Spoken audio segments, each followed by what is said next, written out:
He only wanted a quiet meal, a simple breakfast at the corner diner he had visited for years. For Harold Lewis, 74 years old, that booth by the window wasn't just a seat. It was ritual, memory, peace, the kind of peace only a man who had fought his battles could truly value. To most people, breakfast was nothing more than coffee and eggs. To Harold, it was something sacred, a small reminder that after decades of sacrifice, there could still be mornings of comfort. But on this particular morning, the peace was fragile, like glass waiting for a careless hand to shatter it. The moment he walked in, something shifted. Conversation slowed, eyes flickered in his direction. Whispers rose and fell like tiny daggers slicing through the air. He ignored it. He'd been ignoring it his whole life. A quiet nod to the waitress, a polite smile to the stranger at the counter.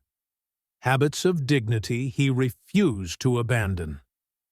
Yet dignity doesn't always protect you from cruelty. Harold slid into his usual booth, the one with the faded red leather cushion and the chipped wooden edge. The smell of bacon, toast, and burnt coffee hung heavy in the air. For a second, it almost felt normal. Almost. But he noticed the group right away. 4 men at the counter, loud enough for the entire diner to hear. Their laughter didn't come from joy. It came from mockery. That sharp, cutting kind of laughter that never needs words to make its point. He'd heard it before. In boot camps, in the streets, in workplaces where his uniform didn't matter. He kept his eyes down, focusing on the steam rising from the coffee cup the waitress set gently in front of him. The mug trembled ever so slightly in his hand. Not from weakness, but from restraint, for Harold had spent a lifetime holding it in. The voices at the counter grew louder. The sound of a chair scraping across the floor echoed like a warning bell. Boots stomped closer. Harold didn't move. He had survived firefights in foreign deserts, nights colder than most men could endure, and the silence of folded flags handed to grieving families. A few young men looking for trouble? He thought he could handle that. But cruelty has a way of testing patience. One of them leaned over his table. Cheap cologne stung the air. The man didn't speak, not at first. Instead, he reached casually toward Harold's plate, tilting it just enough that the coffee spilled across the table. Hot liquid pooled toward Harold's hands. The men erupted in laughter. Every head in the diner turned away. Forks froze in midair. Eyes dropped to plates. Conversations evaporated. The waitress clutched her coffee pot tighter but said nothing. Even the manager slipped into the back room, choosing silence over confrontation. And Harold? He sat still. His jaw tightened, but his hands didn't flinch. Because if there was one thing Harold had mastered over the years, it was control. He had been trained to keep his composure in the face of fire. He had faced men who wanted him dead. He had seen friends fall beside him. If he could survive all that, surely he could survive this. Or so he thought. The group didn't stop. They circled him like sharks that had smelled blood. "Old man," one of them sneered, loud enough for half the diner to hear. "Should have stayed in your place." Harold didn't respond. Silence was his shield. But in the wrong hands, silence can look like weakness. And weakness invites arrogance. The man leaned closer, his shadow falling over Harold's plate. And then it happened. The sound was sharp, brutal, unmistakable. A slap, open palm, direct across Harold's cheek. The crack echoed through the diner, bouncing off every wall, every frozen pair of lips. Gasps filled the silence, but no one moved. Not a single person stepped forward. The sting on his cheek wasn't the only pain Harold felt. It was the sting of every insult he'd swallowed. Every barrier he had climbed only to be pushed back down. Every moment of being treated as less than human despite a lifetime of service to his country. The bullies laughed. Their arrogance filled the room like smoke, suffocating every ounce of dignity left hanging in the air. And still, Harold didn't strike back. Because Harold wasn't built for vengeance. He was built for discipline, for endurance, for holding the line even when the world seemed to be falling apart. But make no mistake, inside, a storm was brewing. And though the bullies thought they were humiliating a powerless old man, what they didn't know was that Harold was not alone, that his quiet composure wasn't weakness, that his silence was not surrender. Somewhere beyond those diner doors stood a force far greater than their cruelty could ever imagine. And soon, arrogance would meet its reckoning. The diner fell quiet. The only sound was Harold's slow, controlled breathing and the faint buzz of the neon sign in the window. The bullies leaned back, grinning as if they had won some invisible battle. But battles aren't always won in noise. Sometimes they're won in silence, and as Harold lifted his coffee cup, again, steady despite the tremor in his hand, he knew something the rest of the room didn't. This wasn't the end. This was the beginning. The slap still echoed. It wasn't just sound. It was memory.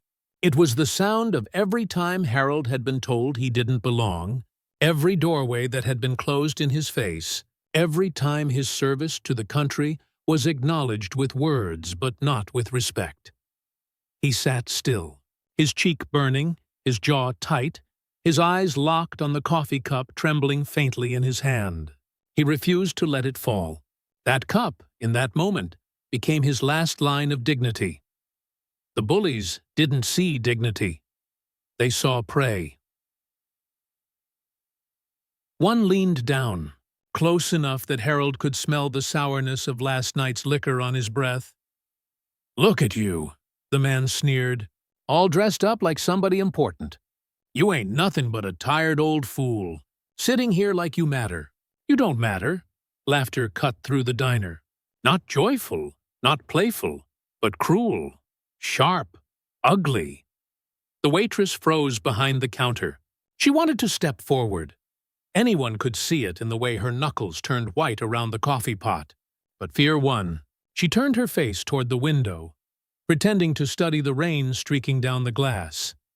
The manager never came back. The other customers buried themselves in silence. One man coughed loudly, as though trying to drown out what was happening just a few feet away. Another adjusted his newspaper, hiding his face. A woman pulled her child closer, whispering something, eyes wide with worry. Not a soul moved. Not a soul dared to say, "Enough." And Harold sat there, a storm raging behind steady eyes, his silence speaking louder than any words he could have uttered. But bullies don't know how to read silence. They mistake it for surrender. "Why don't you say something, old man?" one of them taunted. He shoved Harold's plate aside, eggs spilling onto the floor. "Where's that army pride now, huh? Where's that salute?" Another chimed in, his voice thick with mockery. "Bet he stood straighter for his masters back in the day." "That's what he's used to." The words cut deeper than the slap, because they weren't mocking just his age or his quiet. They were mocking his entire existence, his service, his sacrifice, his blackness. Every insult was another blade, carving into years of discipline, restraint, and unspoken pain. But Harold didn't move, because Harold knew something they didn't. Outside, the rain was coming down harder. The neon "Open" sign flickered against the glass door. The bullies were too busy basking in their cruelty to notice how quickly their moment was about to end. One of them raised his hand again. Maybe for another slap, maybe to shove him, maybe just to test how much more humiliation this old man could endure.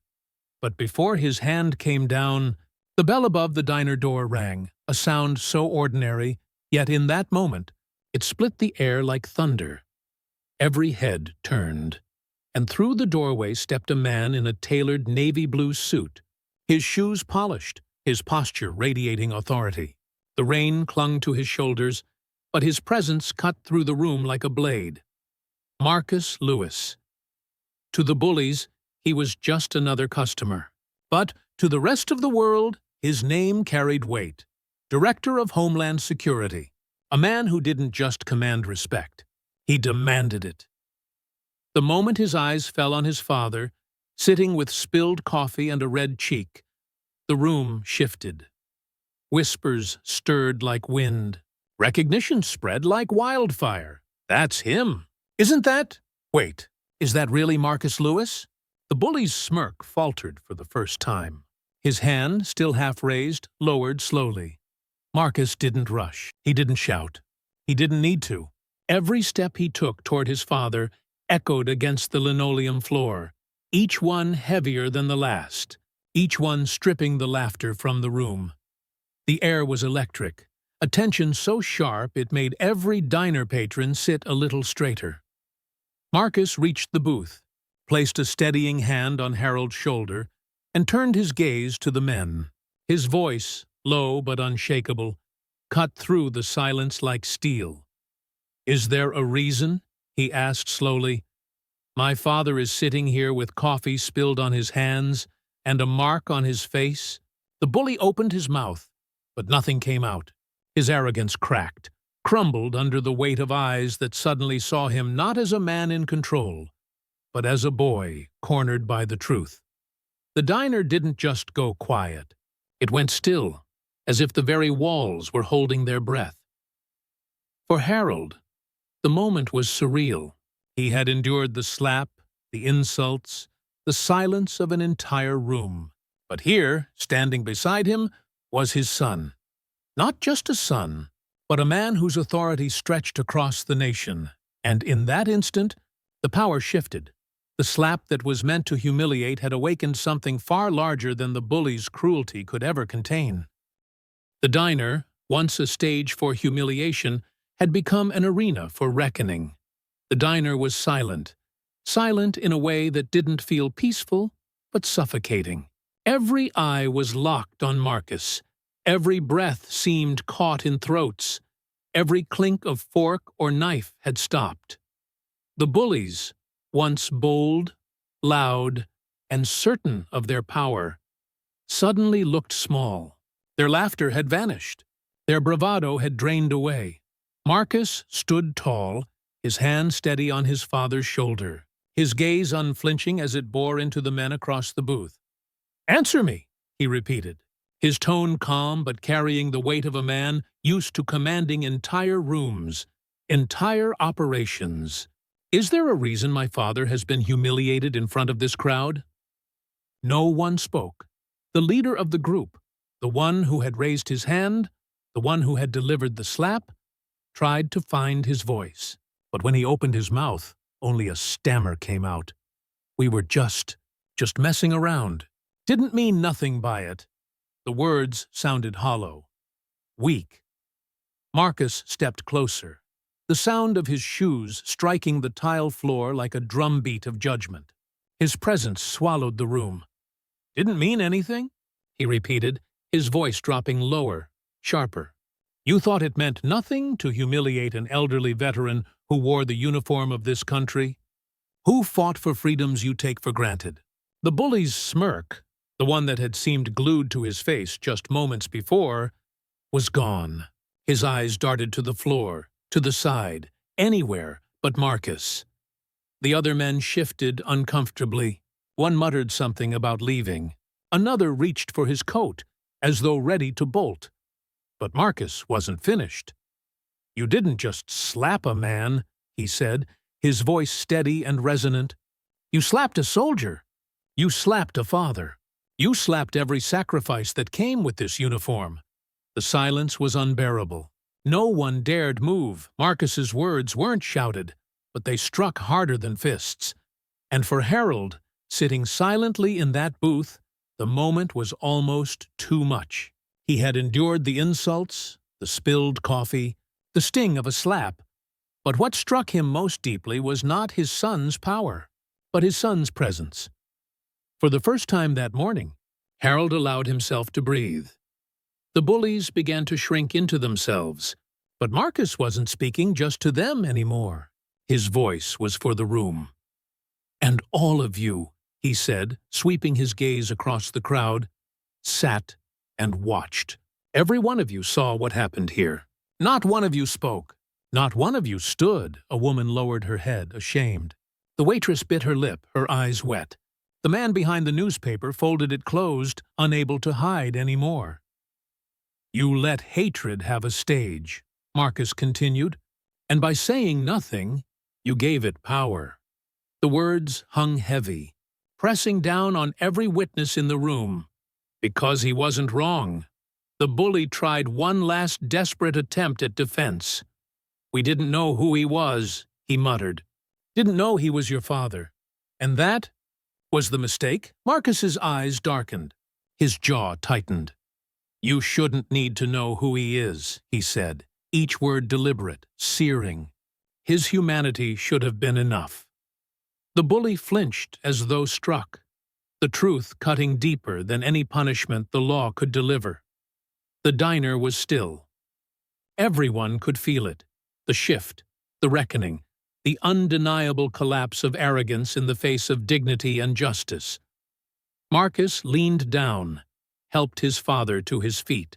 Harold's hand trembled slightly as he rose, but his back was straight, his chin lifted.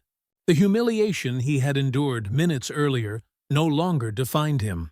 His silence now looked less like weakness, and more like strength. The bullies had no words left. Their laughter had died, their power stripped bare, their arrogance turned to ash. And the crowd? They sat in quiet reflection, forced to face not only what they had witnessed, but what they had allowed. As father and son walked toward the door, the bell above it waiting to chime again, Marcus stopped and turned back one final time. "Remember this moment," he said, his voice steady, his eyes cutting through the room. "Remember what silence costs, because next time it might not end here." And with that, they left. The bell rang, the door closed, and the diner, once filled with cruel laughter, was left with only silence, shame, and the heavy weight of truth. But the story doesn't end in that booth, because Harold's experience isn't unique. It's not just one veteran in one diner. It's thousands of men and women, elders, veterans, everyday people of color, who endure humiliation, disrespect, and silence in places meant to feel safe. And the question Marcus left behind lingers. Why should it take power, a title and influence for dignity to be defended? Why wasn't Harold's service, his humanity, enough? The truth is, it should have been. It always should be. This is more than one story. This is a reflection of a reality that repeats itself in diners, on sidewalks, in workplaces, in schools. Racism doesn't always come as a shout. Sometimes it's a whisper, a stare, or the silence of those who choose not to intervene. But every silence carries a cost. Every silence allows cruelty to grow. And the lesson of that diner is clear. Arrogance collapses when confronted, but dignity requires no permission. So the question now isn't for Harold. It isn't for Marcus. It's for us. How many more slaps? How many more humiliations? How many more silences before equality isn't something earned, but something expected? The answer depends on what we do next.